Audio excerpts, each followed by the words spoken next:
Alright, so I Spirit have guide some more communication spirit with guide Kate. healings for y'all. For communication, I was on a live last night and I realized that there's a few more things that I can give y'all as some healing. And I'm going to write them all on the screen as I do them. So first one, Spirit, if it's in my highest good, please activate my own house cleanse, like your house cleanse, to all of my spirit guides and all of my spirit guides' respective rooms. And then you can go, Spirit, if it's in my highest good, please remove any and all mirages from my spirit guides. Spirit, if it's in the highest good, please activate the intrusive thoughts healing to myself and my spirit guides. And then you can say, Spirit, if it's in the highest good, please clear any and all blockages on my spirit guides' pathways connected to myself. Spirit, if it's in my highest good, please put all of my guides' communication in a language that is conducive to myself and that I myself can understand. Spirit, if it's in the highest good, please release and return all soul fragments, cleanse and purify them since the rightful owners this time. Bye. This one's really cool. Really cool. So back when I was doing mostly just past life sessions, I would start out my sessions with some preset healings. And some of those healings were people I worked with. Some of them were my own. I was putting that concept out there and cleaning people out before we would go into past lives because it was more beneficial to clean out their filter and channel before we go in and do the things. Well, I asked my kids if they wanted to add a healing to theirs, and my 8-year-old now, they were like, I think 6, maybe 7 at the time, said, yeah, I'd love to add a healing. And I was like, okay, cool. What is it? And they're like, I go throughout space and time and the spaces in between, and I open up portals and I go retrieve everything lost, stolen, or forgotten that belongs to them. I said, you do what? Huh? Because I wasn't as advanced in my skill as I am now. I was like, yeah, I'll add that. Sure shit, it's one of the most effective. I'm just going to tag the answers to this, and I'm going to put a screenshot of the rest of the questions. Or conversation, rather.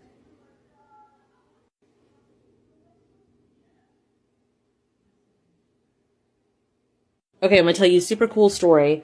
Well, it's not super cool, but it was the first time it ever happened. It was in 2012, maybe the beginning of 2021, maybe the end of 2020. Anyway, I was on a session with someone, and we went to go look at the most impactful point they could heal. And it was a female in a dark basement, and they were abducted and filled with drugs. And that was the very first time that I experienced being able to pull drugs out of someone's body using my seraphim. I'll put that healing here. And you guys can use it for your own or use mine. P.S.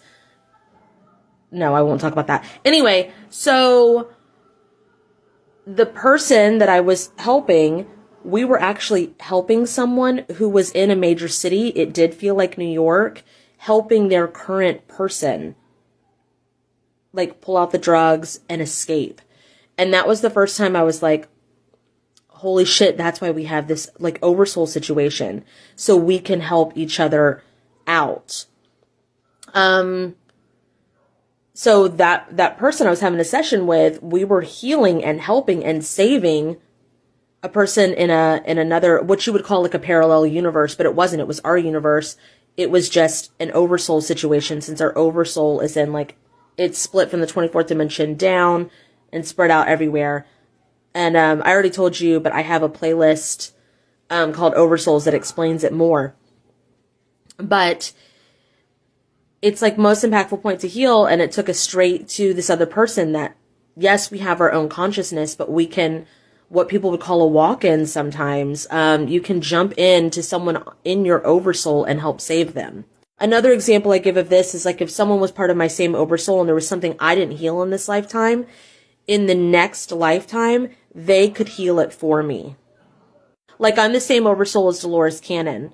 So I was able to, even though she died in 2014, I started to wake up in 2015. Just recently, I went back on the timelines to see if I could help her on her journey and help her wake up and help her step into herself and heal more so she could do more work. I was allowed to because it was part of the same oversoul, but I wasn't her because we were alive at the same time. Yeah, there's a lot. There's a lot that's not talked about. But also that's why I have this as well. I'll put that here. Okay, bye! So this is about the newest Matrix movie that came out, Matrix 4. The Matrix series are very, very dear to my heart, for many, many, many reasons. I've taken some time to think about how to answer this, because the way that I feel about the Matrix movies is there's so much truth in there, but they made it in a way that your human can understand and conceptualize the truth behind it without going into the details. For instance, in the first Matrix movie, if, like, spoiler alerts, I'm just letting you know, but it was 1999, so whatever. In the first Matrix movie, one of the things that happens to Neo is he's, like, afraid, the agents are coming to get him and to ask him for questioning and stuff like that, and he's scared. So it's like, go to the roof and escape. It's like what Morpheus says. And he gets to the roof and he's scared shitless, because he's like, gravity, death, I'm not an Olympic jumper, like all these things running through his head is like all the programming that we have as humans of fear and to stay in the system. And, of course, by the end of the Matrix one, he is not only jumping buildings and, you know, downloading how to, Trinity is downloading how to fly planes and stuff, or helicopters. He's literally stopping bullets. And he puts his hand out and the bullets are flying at him and they stop and drop. Like, he can pick it up and they just drop. Plus pulling bullets out of his body and stuff. Well, now we can even do more than that. Like, that was amazing. Like, the concept of, like, stopping a bullet before you hit you. But now what we can do as humans, what we've remembered that we can do, we can literally jump on the timeline before the bullet goes off, make the bullet a dud, make it blow up in the person's face, set the energy body of the bullet with an entrance portal on the end of the gun, and then an exit portal aimed at the back of the sun, and then have it transmute through the sun into healing energy for the earth. We can do so much more than just stop a bullet in midair. And that's kind of what the Matrix 4 talks about. So it's all different timelines going on at once. I talk about a lot of this in my Project Earth series that I'll link at the bottom of this. Past lives are just linear. They're just going on at the same time. We just have a human concept of linear. People think of the Matrix like you're awake somewhere else and asleep. No, asleep somewhere else and awake here, but that's not it. You're awake everywhere at once. You gotta defrag and deactivate and deprogram this stuff. And we've remembered how to do that. And the ending scene in the Matrix 4 touches bases on the project managers, which goes along in the Project Earth series. Here's an example of how we've advanced now and what we can do. So about a week ago, I was working with Moni, and I've worked with her a couple of times. And this was I just happened to have an opening and she grabbed it. So it was perfect. She was concerned because while she was meditating, she does active meditation, so she was in the shower and she got this message that her ex was going to reach out to her. And then in a short matter of time, the ex's mom did. And she was freaking the fuck out. And she was like, I don't know what this means. I'm spinning out. What could this possibly mean? I got something about healing. Is it fucking up my timelines? Can't help. And that's what I do. I help guide to figure out the answers to that kind of shit. So right away, we asked to see the most impactful point she could heal concerning why her ex's mother was reaching out to her. And what I do is I merge in with the person and then we jump in the timeline to wherever the fuck we need, whether it's a past timeline or it's a past life. It could be in their 20s or when they were 12, but it could be a past life because all time is now. So we just kind of portal hop into where we need to go. Right away, I'm feeling around and I'm because I can't see, I just feel. I'm this place feels like either an earthquake just happened or a tornado just happened. I'm really emotional. I'm very sad. There's devastation everywhere. It's horrible. She said, we're at their house. It burnt down. And I'm what the fuck? And I have to give a little bit of backstory on this, just a little bit. So let me figure out what I need to say before I say it.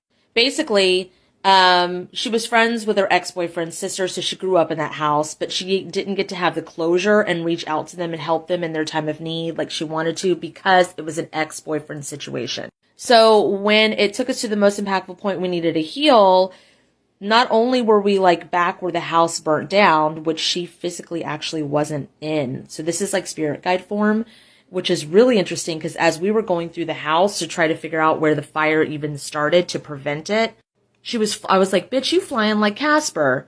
Like, you ain't got no legs. You just flying around this motherfucker. Which is funny because when I energetically walk through someone's house, I'm walking and I'm feeling like this.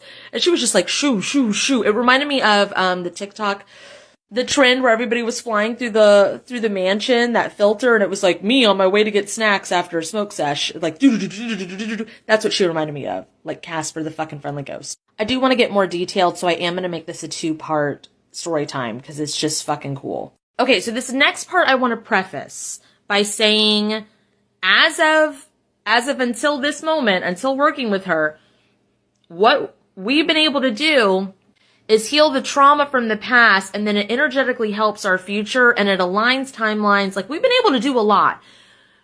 But this is the future of what we're hoping to be able to do.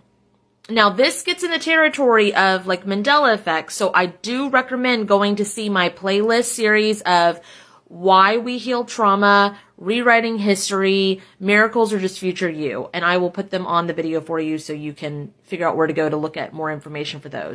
Okay, so back to the story. We're energetically flying through looking for the cause of the fire. And I was like, we're in the back of the house over to the left. She's like, oh, that's the sister's art studio. And I'm like, okay, so this is how we figure out the start of the fire. We're going to ask some questions. What does it feel correct to you? Like, does it feel like it was started with a match? No. Does it feel like it was started with chemicals? And they went, candles? Yes. And I said chemicals. You heard candles.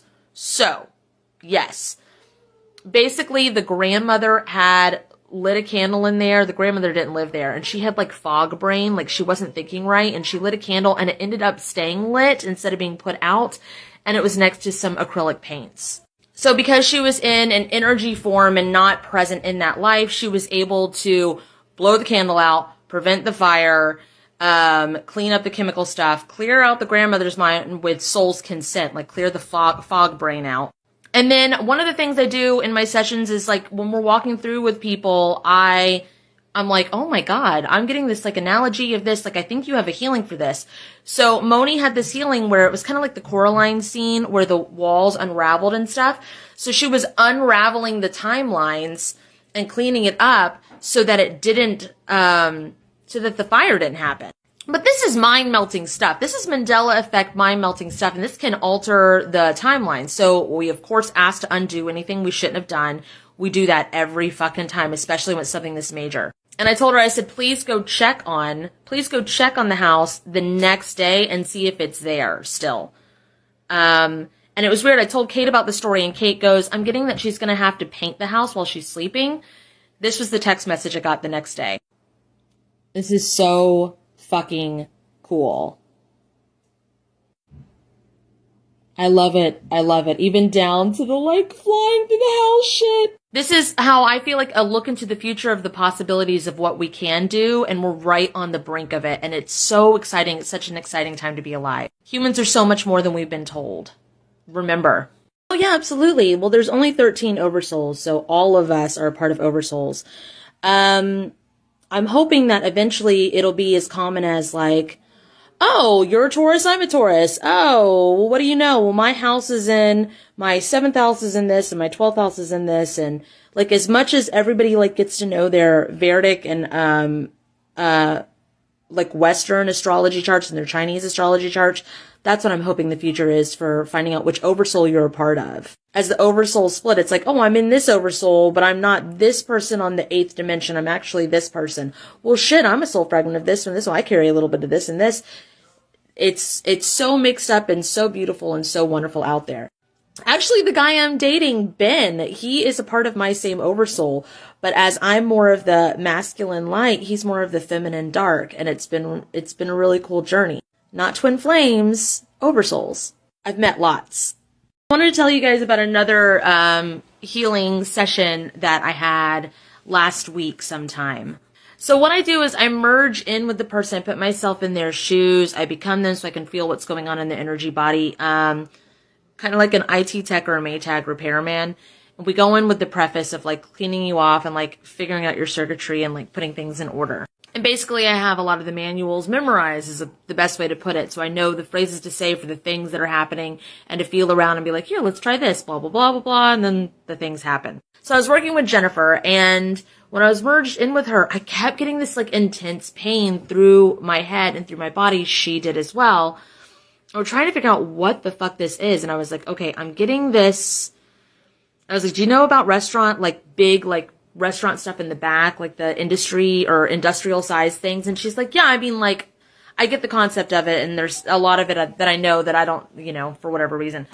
I was like, okay, you know those giant like can openers where it stabs, like there's a handle it goes through, like it links to the table with this big giant like stabby thing, but you lift it up, you put a gallon-sized can in, and then you just stab it down, and then you crank the can open. And she's like, okay. And I was like, pretty much that's what's in your head.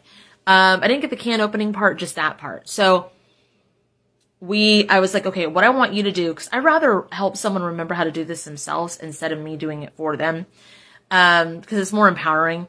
So had her put herself in front of herself. And then I was like, okay, so now you're going to like lift that handle that locks that thing into your head, lift that handle up. And we both just kind of were standing there like this. Or like this. And I was like, that's weird. My hand's up in the air and I'm frozen. She's like, mine too. My hand's up in the air and I'm like frozen. And I was like, huh. And I was like, fucking Statue of Liberty because of all the pain in the head and stuff. And I was like, okay, this is going to sound fucking crazy. But can you see if you can merge in with the Statue of Liberty? Because you can only merge in with things that you are a part of. If you are able to merge in, it's confirmation. If not, it's like, okay, well, it wasn't it. Let's throw something else out there. But since some of my biggest clairs are like whatever, the knowing and the feeling, I'm like, okay, I'm getting the analogy of that. That's Jennifer's team working with me and my own knowing and Jennifer's stuff going in there as well. So she merged it. She could fucking merge in with the Statue of Liberty. I was like, what the fuck? I've seen some cool things, but that was pretty fucking cool. Basically, her energy was infused into the Statue of Liberty, like a Horcrux. So then we pulled her energy out of everything scattered throughout space and time that her energy was infused in. I've come across something like that before, but not the Statue of fucking Liberty. Also, that was a gift from France to America. She said she had a past life before where she was a French spy. It was connected to a curse on America. By traveling dimensions and looking at it for myself, the dimensions go all the way up to the 24th dimension, all the way down to the negative 24th dimension. It's like an upside down or like a inverted hourglass. It goes small to large, large to small. And then past lives, because all time is now, jumping on the timeline. I've been doing this work professionally, full time for about 2 years, working with individuals, figuring this out as we go. But I've been doing my past life abilities opened up in around 2017, and I've documented everything. And so my best resource is myself. And I have more information on that in the playlist Oversouls. I have no clue if anybody's written anything on this because I literally talk about stuff as I discover it. And yeah, many people have experienced what I have, and I guide them all. Yeah.